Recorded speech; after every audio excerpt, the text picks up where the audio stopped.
We'll guide you through how to factory reset a Hisense TV to default settings. If you find this useful, then consider subscribing and liking the video. Perhaps you've sold this TV or you're trying to sell it, you're giving it away, or you just want a fresh start. What you can do is go and do a factory reset. This will then go and remove everything from it, so all the accounts you're signed into like Netflix, YouTube, you go and get the idea, and it can then go and be set up again.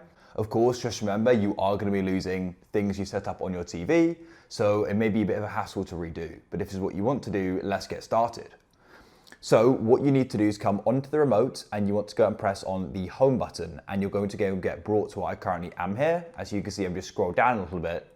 Now what you need to do is we need to go and find the settings.